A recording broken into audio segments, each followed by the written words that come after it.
ஓம் ஸ்ரீ சாய்ராம். என் அன்பான சாய் சகோதர சகோதரிகள் அனைவருக்கும் என் வணக்கம். துவாரகமாயில் பாபாவின் புகைப்படம் மற்றும் கல்லுக்கு பின்னால் உள்ள வரலாறு.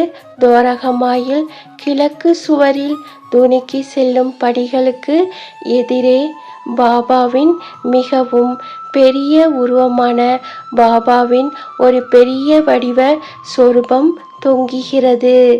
இது பாபா சாயின் அசல் புகைப்பட ஓவியம்.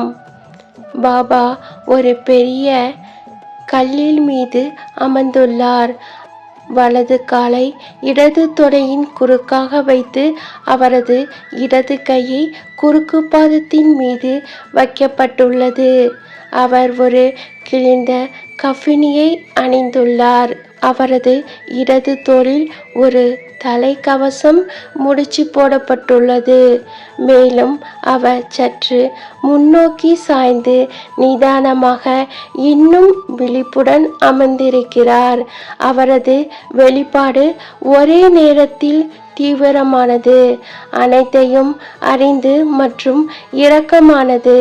ஆனால் எல்லாவற்றையும் மேலாக புரிந்து கொள்ள முடியாத நமக்கு சாய் பக்தர்களுக்கு இது பாபாவின் மிகவும் பரிச்சயமான உருவம். இது ஆசனம் பாபாவின் பொதுவான ஒன்றாகும். இந்த சொரூப சாய்பாபாவின் 6 அல்லது 7 அசல் புகைப்படங்களில் ஒன்றாக போற்றப்படுகிறது. பாபா அமர்ந்திருந்த கல்லின் கதை. இந்த கல் துவாரகமாயில் கிழக்கு சுவரின் மையத்தில் சபா மண்டபத்துக்கு அருகில் வைக்கப்பட்டிருந்தது. பாபா இந்த கல்லில் மேற்கு நோக்கி அமர்ந்திருந்தார். இந்த கல்லில் மார்பிள் பாதகைகள். இப்போது அதற்கு பதிலாக வெள்ளி பாதகைகள் வைக்கப்பட்டுள்ளது. பாபா அடிக்கடி சபா மண்டபத்தில் அமர்ந்திருந்தார். அது கருவறை. துவாரகமாயில் முன்னுள்ள போர்டிகோ. அங்கே பாபா இந்த கல்லில் மீது அமர்ந்திருந்தார். முதலில் இந்த கல் துவாரகமாயில் ஒட்டி இருக்கும். பின்னர் இது கிழக்கு சுவருக்கு மாற்றப்பட்டது. இந்த கல் லெண்டிபாக்கில் இருந்ததாக புராணங்களில் கூறுகிறது. இதில் அப்துல்லாவும் மற்ற கிராம மக்களும் துணி துவைக்க இந்த கல்லை பயன்படுத்தி வந்தார்கள். அப்போது பாபா அதன் மீது அமர்ந்திருப்பதை கண்டார்கள். எனவே அதை துவாரகமாய்க்கு கொண்டு வந்து சாய்பாபாவின் ஆசனம் என்று போற்றினார்கள். ஒரு நாள் சாய்பாபா அதில் அமர்ந்திருந்தார். அவரை புகைப்படம் எடுக்கும் வாய்ப்பை பயன்படுத்தி கொண்டார். சாய்பாபா அந்த கல்லின் மீது அமர்ந்தவுடன் அந்த கல் புனிதமானதாக கருதப்பட்டது. இனி அந்த கல்லில் எதுவும் பயன்படுத்தக்கூடாது என்று ஒரு ஜோடி பாதுகைகள் வைக்கப்பட்டது. அந்த கல்தான் இப்போது சாய்பாபாவின் புகைப்படத்துக்கு கீழே உள்ளது. ஒரு முறை பைல்வான் சீரடிக்கு வந்தார். பாபா சாதாரணமாக கல்லை அதன் அசல் இடத்துக்கு, இப்போது இருக்கும் இடத்துக்கு நகர்த்த சொன்னார். ஆனால் நீண்ட நேரம் முயன்றும் கல் ஒரு அங்கலம் கூட அசையவில்லை. பைல்வான் அமைதியாக கல்லையும் பாபாவையும் பார்த்து கொண்டு நின்றார். அப்போது பாபா சிரித்து கொண்டே தனது சக்காவால் அதை சிறிய பந்தை போல விளையாடினார்.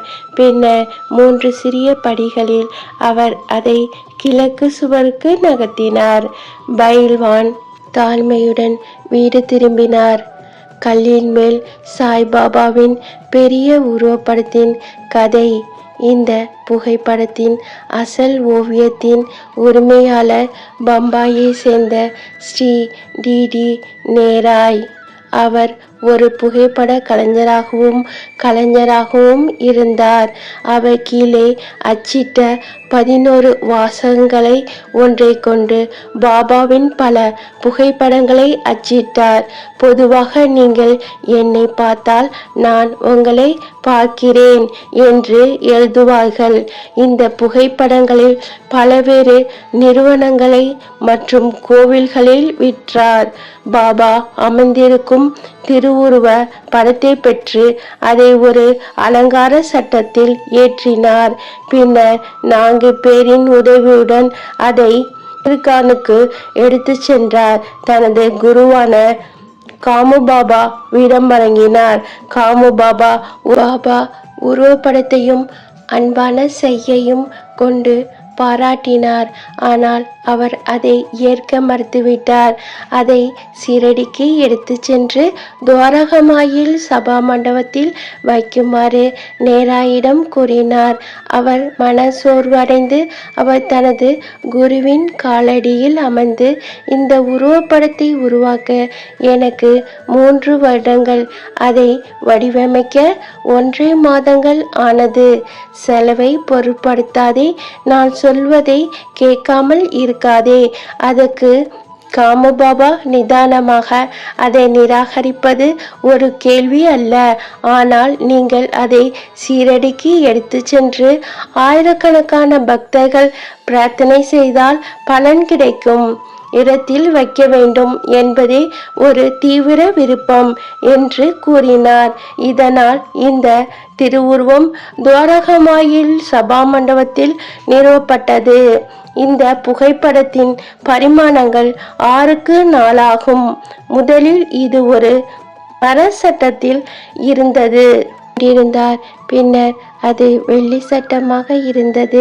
சமீப காலமாக அதை பாதுகாக்க கண்ணாடி கதவு, அலுமாரி, ஃப்ரேம் போன்றவற்றில் அடைக்கப்பட்டதாக ஆராத்திக்கு முன் பூசாரி அஷ்டகண்டத்தால் அலங்காரம் செய்து மாலை அணிவிப்பார்.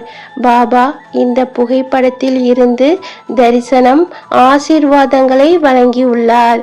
டிடி நேராய் பாபாவின் ஒரே ஒரு புகைப்படத்தில்தான் கையெழுத்து இட்டிருந்தார்.